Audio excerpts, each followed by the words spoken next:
ನೋಡಿ, numerology study of numbers, astrology study of stars are science of stars are science of numbers ಇದೆ. So ಇದನ್ನ ವೀಕ್ಷಕರು ಹೇಗೆ use ಮಾಡ್ಕೊಬೇಕು ಅನ್ನೋದು ಒಂದು ಸಿಂಪಲ್ ಕಾನ್ಸೆಪ್ಟ್ ಹೇಳ್ತೀನಿ ಹ್ಮ್ ನೋಡಿ ಸರ್. ಇವತ್ತು ನಾನು ಇದು ನಿಮ್ ಚಾನಲ್ ಮೂಲಕ ಹೇಳ್ತೀನಿ ಸರ್, ಯಾರೇ astrologer in the world cannot change your destiny sir. Hmm ಆಯ್ತಾ, ಯಾರು ಡೆಸ್ಟಿನಿ ಚೇಂಜ್ ಮಾಡಕ್ ಆಗೋದಿಲ್ಲ sir, but they can guide you in the right path. ನೋಡಪ್ಪ, ಈಗ ಟೈಮ್ ಸರಿ ಇಲ್ಲ, ಈಗೇನು ಹೊಸ್ದಾಗಿ ಮಾಡಕ್ ಹೋಗ್ಬೇಡ. ಈಗ ನೀನು ಓಕೆ, ನೀನು ನಿನ್ನ ಜಾತಕದ ಪ್ರಕಾರ ನೀನು ಒಂದ್ ಸ್ವಲ್ಪ ಮೆಡಿಕಲ್ ಲೈನ್ ಅಲ್ಲಿ ಹೋದ್ರೆ ಸ್ವಲ್ಪ ಬೆಟರ್ ಆಗಿರುತ್ತೆ, ಇಲ್ಲ ನೀನು ಇಂಜಿನಿಯರಿಂಗ್ ಲೈನ್ ಅಲ್ಲಿ ಹೋದ್ರೆ ಬೆಟರ್ ಆಗಿರುತ್ತೆ. ಆಯ್ತಾ, ನಿನಗೆ ಲೈಫ್ ಲಾಂಗ್ ಅಲ್ಲಿ ಈ ತರ ಪಾಸಿಬಲ್ ಹೆಲ್ತ್ ಇಶ್ಯೂಸ್ ಬರ್ಬೋದು. It's a strong subject sir, medical astrology, medical numerology ಅಂತ.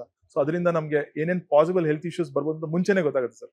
ನಂದೊಂದು ಸ್ಟ್ಯಾಂಡರ್ಡ್ ಫಾರ್ಮ್ಯಾಟ್ ಅಲ್ಲಿ ಸರ್, ನನ್ನ ಕ್ಲೈಂಟ್ ಯಾರನ್ನ ಹತ್ರ ಮೀಟ್ ಮಾಡಿದಾರೋ ಅವ್ರಿಗೆಲ್ಲ ಹೇಳ್ಬಿಡ್ತೀನಿ ಸರ್ ನಾನು ಫಸ್ಟ್ ಚಿಕ್ಕ ಮಗುವಿಂದಾನು ಹೇಳ್ಬಿಡ್ತೀನಿ ಸರ್, ಸೊ ದಟ್ ರೆಕಾರ್ಡ್ ಮಾಡಿಸ್ತೀನಿ, ಸೊ ದಟ್ ಅವ್ರಿಗೆ ಮುಂದೆ ಏನಾದ್ರು ಆತರ ಬಂದು ಜಲ್ದಿ ಇಮಿಡಿಯೇಟ್ ಆಗಿ ಟೇಕ್ ಕೇರ್ ಮಾಡ್ಲಿ ಅಂತ.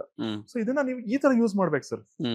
ಓಕೆ, ನನಗೆ ಈಗ ಪ್ರೆಸೆಂಟ್ ಟೈಮ್ ಅಲ್ಲಿ ಇನ್ವೆಸ್ಟ್ಮೆಂಟ್ ಆಗತ್ತಾ ಆಗೋದಿಲ್ವಾ, how is my present time according to my ಇದು, ಈ ತರ ನೀವು ಯೂಸ್ ಮಾಡ್ಕೊಂಡು ಈ ತರ ಥಾಟ್ ಪ್ರೊಸೆಸ್ ಕೊಂಡು ಹೋದ್ರೆ ಡೆಫಿನೆಟ್ಲಿ ವರ್ಕ್ ಆಗುತ್ತೆ ಸರ್.